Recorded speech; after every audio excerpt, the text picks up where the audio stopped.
Let's take a look at the graph of a quadratic function and its various characteristics. These are the items that we would like to take a look at today, whether it's opening down, up, all of these. So let's go ahead and take our example, x squared minus 4x, and delve into that a little. So whether it opens up or down, the coefficient of this quadratic has a leading term of x squared. The coefficient is 1. This guy is the leading term because that term has the highest power. We're really looking at the coefficient in front of the x squared. That's it, bottom line. So since it's positive, and we call that guy a from the standard form of ax squared plus bx plus c, because this is greater than 1, this guy faces up. Now the vertex, remember, of any kind of quadratic is going to sit down at either the valley or at the peak. Now because this quadratic faces up, we're not looking at this guy, we're looking at this one. So the vertex is going to be here. If you recall, we use negative b over 2a to find the x-coordinate of that vertex. So let's go ahead and do that. Negative b over 2a. b from up above is going to be negative 4, so it's minus and negative 4 makes it positive 4. Over 2 times a is 1, so 4 over 2 is just 2. That means the vertex has a x-coordinate of 2. Let's go ahead and find the y-coordinate. To do that, we just substitute that 2 back up into the original function to get 2 squared minus 4 times 2, which is 4 minus 8, which is negative 4.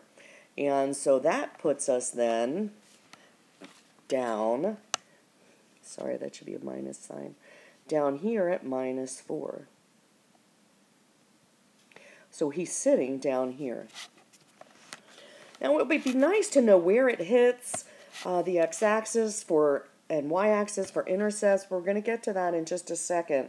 And let's do the axis of symmetry in just a second as well. What we know for now is that the vertex lies at 2, negative 4. So here he is here, 2, negative 4.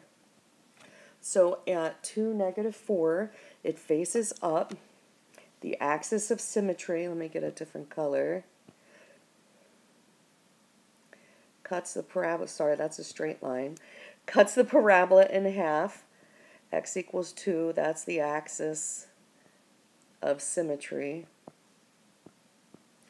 And y-intercepts, remember to find a y-intercept, we substitute 0 in for x. For this particular function, here's our function. We put a 0 in for each x, we just get 0, so the y-intercept is sitting here. That's also the x-intercept. But we've got another x-intercept over here. Now to find that, when we're looking at the coordinate plane, the x-axis and y-axis, in order for it to hit here on the x-axis, that means that we need to have a y value of 0. So let's take our function and set it equal to 0 and solve it. Now it's just a quadratic, so we can factor that. Factor out an x minus 4. Set each factor equal to 0.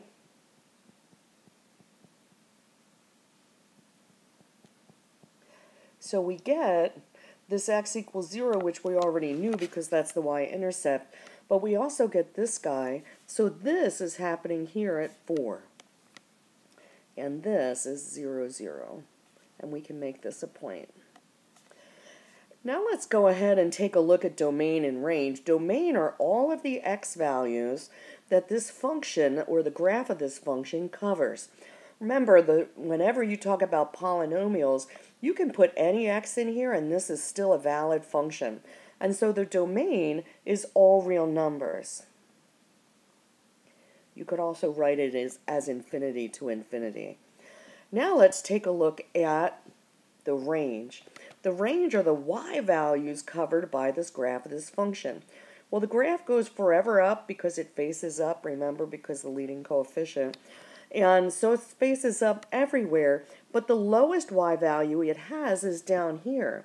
And so that's telling us that here, when y is -4, that's the smallest y value. So the y values are going to cover from -4 all the way up to infinity. So we can write that as -4 to infinity.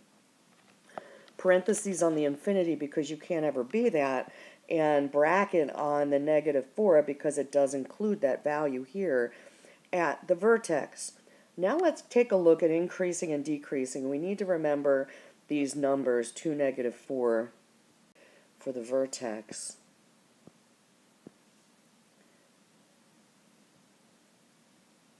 That's where it's hitting here.